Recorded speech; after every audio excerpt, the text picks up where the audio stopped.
मुट्ठी में कुछ सपने लेकर, जेबों में भर के आशाएं, दिल में है अरमान यही, कुछ कर जाएं, कुछ कर जाएं। सूरज सा तेज नहीं मुझ में, सूरज सा तेज नहीं मुझ में, दीपक सा जलता देखोगे। सूरज सा तेज नहीं मुझ में, दीपक सा जलता देखोगे। अपनी हद रोशन करने से तुम मुझको कब तक रोकोगे, तुम मुझको कब तक रोकोगे। Welcome you all at a future series institute online platform. मैं मदन स्वामी आप सबका स्वागत करता हूं और डेली लाइव क्लास में आप सबका स्वागत है। और फ्यूचर सीरीज के एंटायर टीम आप लोगों के प्यार, आप लोगों के सपोर्ट से बहुत ज़्यादा मोटिवेटेड है। And thank you very much for हमें सपोर्ट करने के लिए। और हम लोग, हमारी एंटायर टीम लगातार कोशिश कर रही है आप लोगों के लिए बहुत बढ़िया कंटेंट लगातार लेके आते रहे। और हमारी डेली क्लास 8 से लेकर रात को 11 बजे के बीच में कुछ क्लासें आती है जिनको आप देखते हैं, आप लोगों का सपोर्ट मिलता है। इसको इंडिया की टॉप मोस्ट फैकल्टीज पढ़ा रही है। ये सारे सब्जेक्ट हम डिस्कस करते हैं इस क्लासरूम में।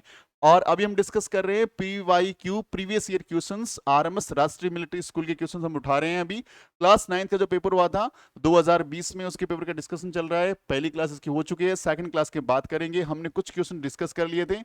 आज हम लोग नए क्वेश्चन के साथ शुरुआत करेंगे क्लास का। और आज की क्लास का पहला क्वेश्चन ये है, if 5 kg of sugar contains 2.25 multiply with 10 की power 7 crystals, then number of crystals present in a 2 kg of sugar। Simple सा फंडा है। ये यूनिटरी मेथड का क्वेश्चन है, इसमें ज्यादा टाइम लगाने की रिक्वायरमेंट नहीं है, सिंपल सा करना है आपको। क्या बोल रहा है कि 5 kg में इतना है तो 2 kg में कितना होगा। तो सिंपल सा यूनिटरी मेथड क्या बोलता है कि जो कुछ भी गिवन है, जो कुछ भी गिवन है 5 kg, तो 5 से डिवाइड कर दो, मल्टीप्लाई बाई 2, नथिंग एल्स। इतना सा काम करना है। अब इसको आप 5 से डिवाइड करोगे तो क्या आंसर आएगा इसका। देखिए, ये एक बार पॉइंट को भूल जाओ, पॉइंट को भूल जाओ, पॉइंट पे काम नहीं करना अपने को। तो ये 5 का डिवाइड गया 4 टाइम, 45 टाइम, 2 नंबर के बाद 0 पॉइंट लगाना है, तो 2 नंबर के बाद ये पॉइंट लग गया। अब आपको इसको मल्टीप्लाई किससे करना है, 2 से। इधर 2 से मल्टीप्लाई करोगे तो क्या बन जाएगा, ये 90 बन जाएगा। मल्टीप्लाई विद 10 की पावर 7। क्या ऐसा ऑप्शन में कहीं है सर? ऐसा ऑप्शन में कहीं है ही नहीं। क्या करें, क्योंकि this number is not in a standard form. Standard form क्या बोलता है कि डेसिमल के लेफ्ट साइड में एक डिजिट होना चाहिए जिसका कुछ ना कुछ वैल्यू हो। 0 का तो वैसे वैल्यू नहीं होता। तो इस पॉइंट को हमें ट्रांसफर करना पड़ेगा इस तरफ। किस तरफ? राइट एंड की तरफ। और राइट एंड में ट्रांसफर करते हैं किसी भी डेसिमल पॉइंट का, तो हमें डिवाइड करना पड़ता है। डिवाइड करना पड़ेगा ना हमें, तभी हमें डिवाइड करना पड़ेगा। तो डिवाइड करने के लिए पावर को छोटा छोटा करना पड़ेगा। तो एक बात ध्यान रखें, ये हो जाएगा 10 की पावर 6, 9.10 की पावर 6। एक कम कर दी मैंने पावर को और मैंने ऐसा लिख दिया, कोई दिक्कत वाली बात नहीं है। अब चीजों को देखिए, इसमें ऑप्शन कौन सा है, ये वाला ऑप्शन यहाँ पे राइट आंसर है। तो राइट आंसर इज है 9.0 इंटू 10 की पावर 6। अब 9 के बाद 0.0 लगाने का रिक्वायरमेंट नहीं है, यानी आप इसको सीधा भी लिख सकते हो। क्या लिख सकते हो, 9 मल्टीप्लाई विद 10 की power 6। This is the right answer. तो ये यूनिटरी मेथड का क्वेश्चन है। 5 kg का दे रखा था, 5 से डिवाइड किया, 2 kg का निकालना था, 2 से मल्टीप्लाई किया, कुछ भी नहीं करना, बहुत आसान सा क्वेश्चन था। अगले क्वेश्चन की बात करते हैं।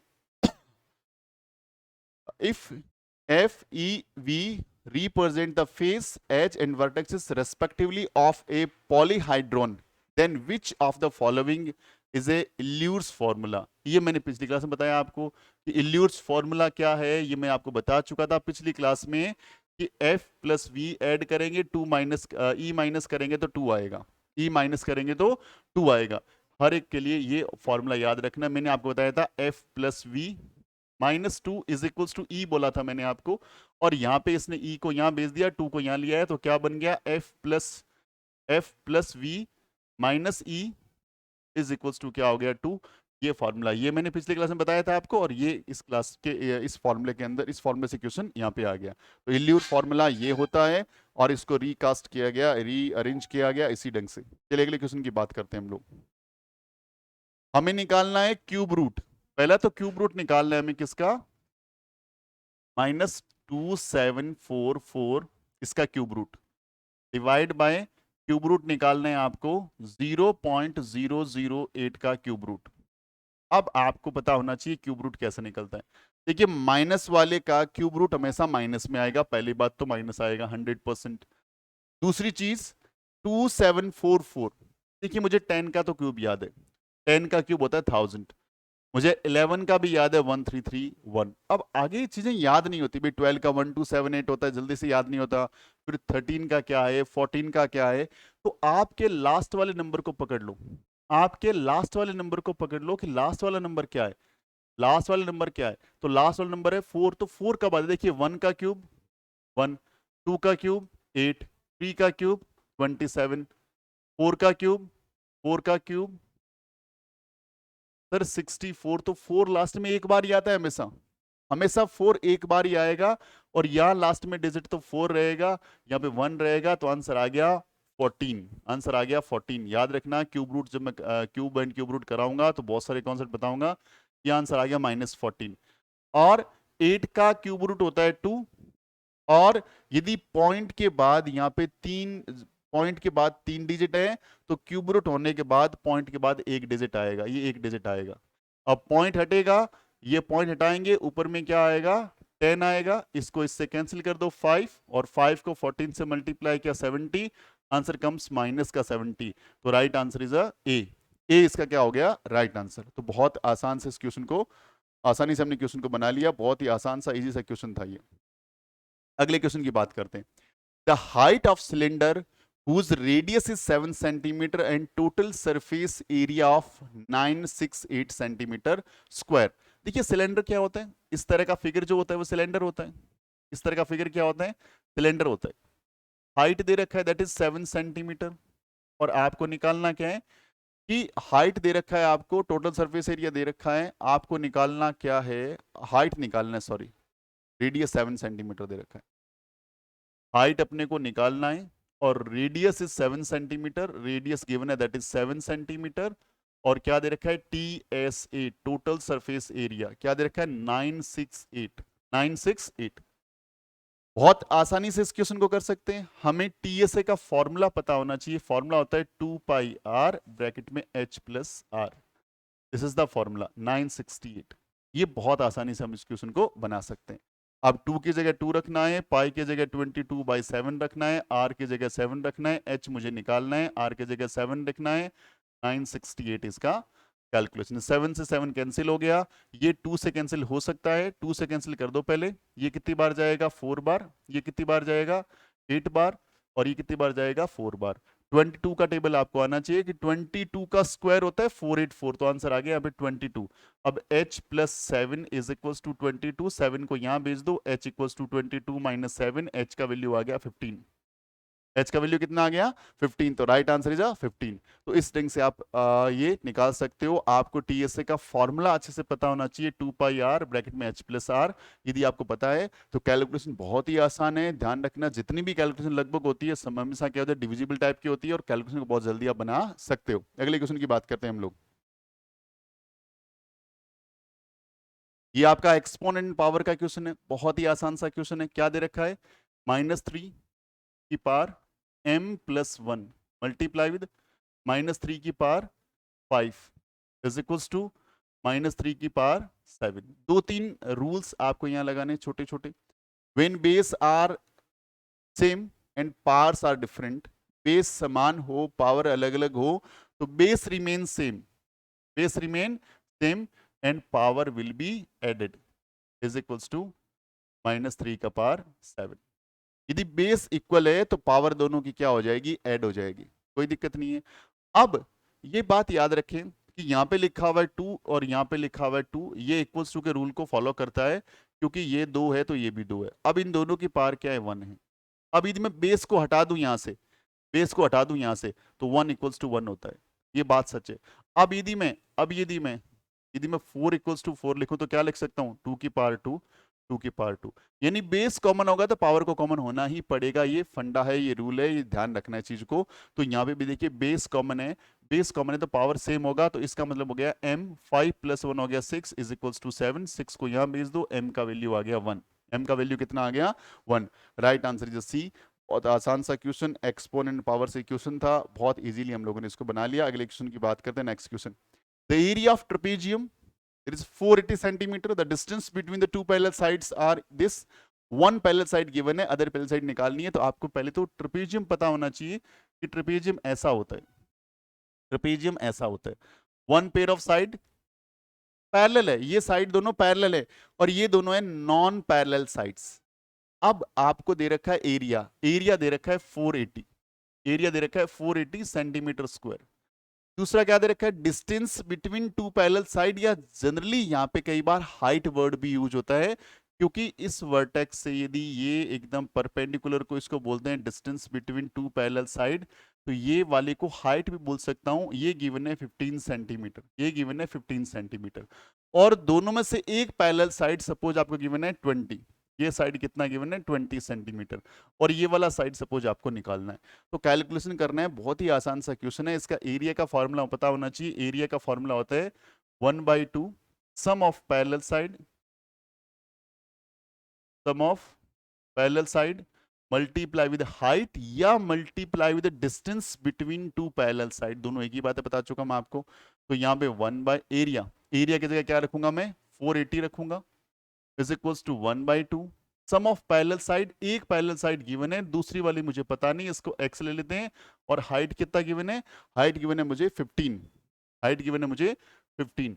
देखिए 15 से कैंसिल होता है ये, 15 1 जा 15, 15 2 जा 30, 15 3 जा 15 3 जा होता है 45, यहाँ रह गया 3, और ये 15 2 जा ऐसा हो गया।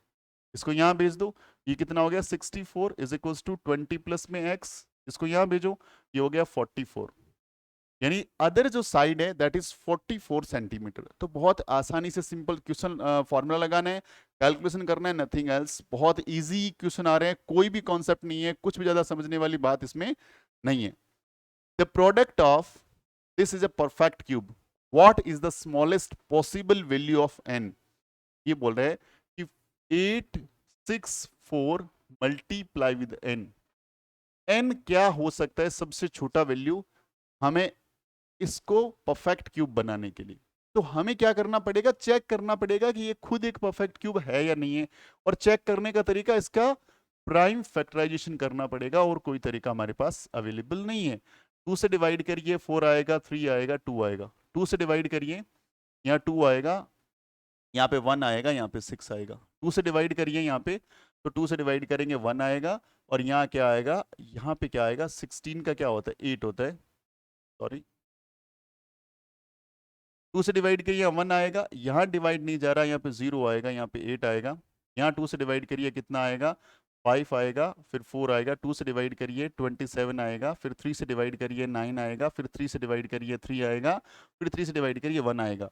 अल्टीमेटली क्या है 864 is equals to 2 multiply with 2 multiply with 2, यानी 1 2 3 4 5 बार मल्टीप्लाई है, थोड़ा छोटा लिखना पड़ेगा, स्पेस कम है।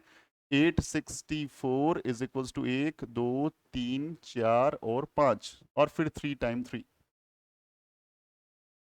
कोई भी नंबर परफेक्ट क्यूब है तो उसके फैक्टर्स जो होंगे उनका जो पेयरिंग होगा वो 3 3 का पेयर होगा। देखिए यहाँ पे 3 का पेयर बन रहा है, 3 डिजिट्स का बिल्कुल बन रहा है, यहाँ 3 डिजिट्स का पेयर बन रहा है, बिल्कुल बन रहा है। तो इसमें तो परफेक्ट क्यूब है, कोई टेंशन नहीं है, लेकिन ये पेयर क्या है छोटा है, यहाँ पे पेयर नहीं बन रहा। 2 इंटू 2, ये एक 2 इनको एक्स्ट्रा और चाहिए। यदि मैं एक 2 इनको दे दूं, अपनी मर्जी से दे नहीं सकता, तो मुझे इस नंबर को 2 से मल्टीप्लाई करना पड़ेगा। यदि इस नंबर को 2 से मल्टीप्लाई करूंगा तो मैं यहां भी एक 2 से मल्टीप्लाई और कर दूंगा। तो अल्टीमेटली इस नंबर को मुझे परफेक्ट क्यूब बनाने के लिए n की जगह रखना पड़ेगा 2, क्योंकि 2 सबसे स्मॉलेस्ट नंबर यही है। क्योंकि ऑप्शन में क्या है 1 है, तो 1 से मल्टीप्लाई करने से नहीं बनेगा, इसका पेयर पूरा नहीं होगा, उससे जस्ट बड़ा नंबर 2 है, तो राइट आंसर इज 2। तो इस क्वेश्चन का राइट आंसर क्या हो गया 2 हो गया। कि आपको जो प्राइम फैक्टराइजेशन है वो बहुत ही अच्छे से आना चाहिए। चलिए बात करते हैं अगले क्वेश्चन की। रुपीज कितना है 782, इसको डिवाइड करना है 3 पार्ट्स में, और प्रोपोर्शनल क्या होना चाहिए 1/2 2/3 3/4, देन द फर्स्ट पार्ट। मैं मान लेता हूं 3 लोग हैं ए बी और सी, इसको पैसा मिलता है 1/2, इसको पैसा मिलता है 2/3, इसको पैसा मिलता है 3/4। जब भी आपका जो रेशियो है ऐसे फ्रैक्शन में आ जाए तो टेक एलसीएम, सिंपल सी बात है, एलसीएम लीजिए। 2 3 और 4 का एलसीएम कितना होता है 12, कितना होता है 12, 12 से मल्टीप्लाई कर दीजिए। 2 से कैंसिल किया 6, 3 से कैंसिल किया 4 टाइम, और 4 को 2 से मल्टीप्लाई किया 8, 4 से कैंसिल किया कितनी बार 3 टाइम, 3 3 जा कितना हो गया 9। ये रेशियो ले लो और चाहे ये रेशियो ले लो, एक ही बात है, कोई फर्क इसमें नहीं पड़ता। अब ए को मिल रहा है 6 रुपीज, बी को मिल रहा है मान लीजिए 8 और सी को मिल रहा है 9 और टोटल हमें ये पैसा डिस्ट्रीब्यूट करना है, तो कोई दिक्कत नहीं है, सिंपल सा फॉर्मूला होता है total amount divide by sum of ratios, तो दोनों सबका ऐड कर लो, ये होता है 14 और 9 23 एंड मल्टीप्लाई विद किसका निकालना है, then find the first part मुझे निकालना है, 6 का निकालना है। तो सिंपल सा फर्स्ट यानी ए का निकालना है, ए को कितना मिला 6 मिला, या 1/2 का मतलब क्या होता है 6 होता है, तो ये कैलकुलेशन मुझे बनानी है, सिंपल सा आंसर है, कोई दिक्कत नहीं है।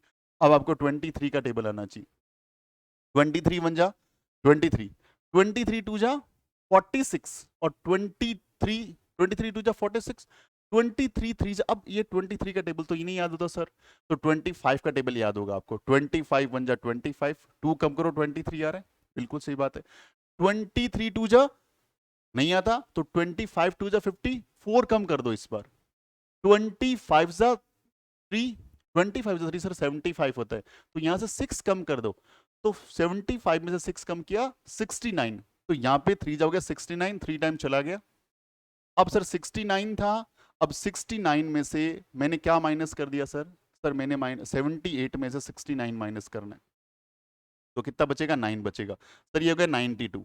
अब सर 23 4 जा नहीं आता, बट 25 4 जा 100 होता है, तो वहां से 8 कम कर दो 92 आता है, और यदि 23 का टेबल याद है फिर तो कमाल की बात है, कोई टेंशन ही नहीं है। ये आंसर गया 34 टाइम गया, 23 से कितनी बार कटेगा 34 टाइम, 34 को मल्टीप्लाई करो 6 4 जा 24 कैरी विद 2 कितना हो गया 18 और 2 कितना हो गया 20, 204 रुपए मिलेंगे फर्स्ट वाले पर्सन को, कितने मिलेंगे 204 रुपीज। अब बी को निकालना हो तो 34 को मल्टीप्लाई कर दो 8 से, सी को निकालना हो 34 को मल्टीप्लाई कर दो 9 से।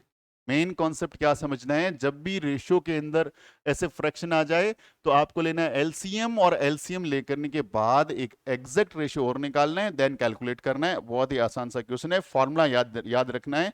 फॉर्मूला क्या होता है कि टोटल अमाउंट जो होगा वो ऊपर आएगा, multiply with sum of ratio आएगा, मल्टीप्लाई विद आएगा सम ऑफ रेशियो, और यहां पे जिस बंदे का निकालना है उसका रेशियो, ए का निकालना ही नहीं फर्स्ट वाले का निकालना है, फर्स्ट वाले का रेशियो क्या है यानी उसका पार्ट कितना है रेशियो के अंदर, सेकंड वाले का थर्ड वाले का, इसी ढंग से कैलकुलेट करना है। बहुत आसान सा क्वेश्चन है, कोई दिक्कत वाली बात नहीं, बहुत आसानी से इसको बना सकते हो। अगला क्वेश्चन क्या है, the ratio of 10 metre to 10 kilometre. देखिए रेशियो के अंदर कभी भी मैं ऐसे डायरेक्ट नहीं कर सकता, इसका एक रीजन है कि जब भी रेशियो निकाले यूनिट्स शुड बी इक्वल, या तो इसको किलोमीटर बना लो या इसको मीटर बना लो, किलोमीटर बनाएंगे डिवाइड करना पड़ेगा, मीटर बनाएंगे मल्टीप्लाई करना पड़ेगा, 1 किलोमीटर मीटर होते हैं 1000, सिंपल सा फंडा है। तो अब ये मीटर बन गया, ये मीटर बन गया, कोई दिक्कत नहीं है, मीटर से मीटर कैंसिल हो गया, 1 0 से ये 1 0 कैंसिल कर दो, ये कितना हो गया 1:1000, 1:1000, तो राइट आंसर इज सी, 1:1000 इसका आंसर आ गया। बहुत ही आसान सा क्वेश्चन है, कोई दिक्कत वाली बात इसमें नहीं है। अगले क्वेश्चन की बात करते हैं। A cycle having diameter 30 centimeter has the chord of 24 centimeter, then the distance of the chord from the center। बहुत ही अच्छा और बढ़िया क्वेश्चन है, आज की क्लास का लास्ट क्वेश्चन है, इस क्लास में टाइम लगने वाला है इस क्वेश्चन में। देखिए क्या है, एक सर्कल हमने लिया और बोला कि इसका जो डायमीटर है दैट इज 30, डायमीटर कितना है इसका 30 सेंटीमीटर इसका डायमीटर है, तो डायमीटर वॉल्यूम है, ऐसे डायमीटर मैंने बनाया और इसका डायमीटर हो गया 30 सेंटीमीटर। यदि डायमीटर 30 सेंटीमीटर है तो रेडियस कितना हो जाएगा, ये रेडियस यहाँ से लेके यहाँ तक हो जाएगा 15 सेंटीमीटर, रेडियस हो गया 15 सेंटीमीटर। एक कोड है जो 24 सेंटीमीटर है, मैं कोड को मैंने यहाँ बनाया और इसकी लेंथ को बोल दिया 24 सेंटीमीटर, 24 सेंटीमीटर। अब ये बोल रहे हैं आपको ये डिस्टेंस निकालना है कि ये डिस्टेंस कितना है, ये डिस्टेंस कितना है, ये तो निकालना है, the distance of the code from the centre. तो डिस्टेंस जो होती है, जब भी डिस्टेंस वर्ड को यूज किया जाता है तो ध्यान रखना स्मॉलेस्ट डिस्टेंस होती है, वो स्मॉलेस्ट डिस्टेंस होती है, स्मॉलेस्ट डिस्टेंस। और दो लाइनों के बीच में या किसी पॉइंट से किसी लाइन की जो स्मॉलेस्ट डिस्टेंस होती है वो ऑलवेज परपेंडिकुलर होती है। थ्योरम है, एक याद रखने है आपको। यानी इस पॉइंट से यदि स्मॉलेस्ट डिस्टेंस मुझे देखनी है तो ये हमेशा इसका परपेंडिकुलर होगा। तो सिमिलरली यहां भी ध्यान क्या रखना है कि आपको यहां पे ये चीज निकालनी है। तो ये क्या है, ये परपेंडिकुलर है, यहाँ पे ये 90 डिग्री का एंगल बनेगा, 100% 90 डिग्री एंगल बनेगा। अब मैं इसको इससे यहां मिला देता हूं। तो ये यदि 15 है तो ये भी कितना होगा, 15 सेंटीमीटर होगा।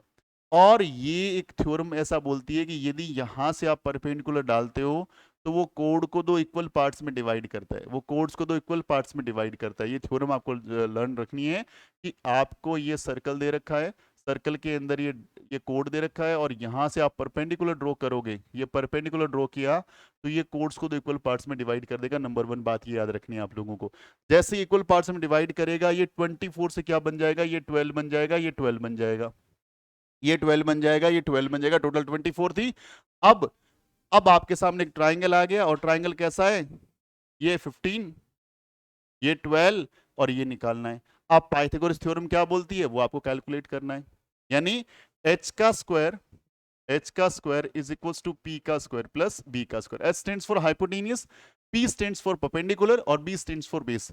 हाइपोटेनियस गिवन है 25 का स्क्वायर होता है 225 इज इक्वल्स टू 12 का स्क्वायर होता है 144, और प्लस के अंदर ये निकालना है तो x का स्क्वायर बोल सकता हूं, या इसको डिस्टेंस निकालना है तो मैं d बोल दूं, इसको डिस्टेंस का स्क्वायर बोल सकता हूं। इसको यहां माइनस कर देंगे हम लोग। तो आपको पहले पता होना चाहिए, ये पता होना चाहिए कि ये रेशियो कैसे आता है, ये आपको पता होना चाहिए। इसको यहां माइनस कर लो। चलिए, आप 2 to 5 में से 1 4 4 माइनस करना है। 5 में से 4 गया, 1 बचा, 2 में से जाएगा नहीं, ये 12 हो गया, 8 81 बचेगा, तो यहाँ आ गया 81 इज इक्वल्स टू d का स्क्वायर, और स्क्वायर को इधर भेजेंगे, रूट के अंदर 81 आएगा, और 81 का रूट होता है 9, तो ये डिस्टेंस आ गया 9 सेंटीमीटर। तो ये क्या पता लग गया कि सेंटर से जो कोड का डिस्टेंस है वो कितना है, 9 सेंटीमीटर। और ये मेरे हिसाब से इस बोर्ड का मोस्ट फेवरेबल क्वेश्चन में से एक है, क्योंकि मैं पिछले साल के अपने पीवाई क्यू करेंगे तो ये क्वेश्चन आपको 3 से 4 बार कहीं ना कहीं देखने को मिलने वाला है, सेम क्वेश्चन आ रहा है। तो ये कॉन्सेप्ट जरूर से पढ़ने, आप कॉन्सेप्ट जरूर से ध्यान रख लें, इस क्वेश्चन को जरूर से देख लें, क्योंकि ऐसा क्वेश्चन आएगा। और जब भी हम लोग सर्कल चैप्टर को पढ़ेंगे तो सर्कल की इसकी बहुत सारी प्रॉपर्टीज हैं जो हम लोग पढ़ेंगे, और यदि प्रॉपर्टीज आपको याद है तो आप इस तरह के क्वेश्चंस को बहुत जल्दी, इजी और फटाफट बना सकते हैं। इसमें ज्यादा टाइम आपको नहीं लगना है, ठीक है। क्योंकि यदि आपने इस पे काम कर रखा है ना, तो इस क्वेश्चन को देखते ही आपको पता लग जाएगा कि भाई ये डायमीटर 30 तो मुझे 15 लेना है, और आप डायग्राम सीधा डायरेक्टली ऐसा ही बनाओगे। 15 है ये कोड पूरा, ये 12 है, ये निकालना है। तो आपको एक ट्रिपलेट पता होनी चाहिए 12 9 और 15 की, ये ट्रिपलेट पता होनी चाहिए 12 9 15।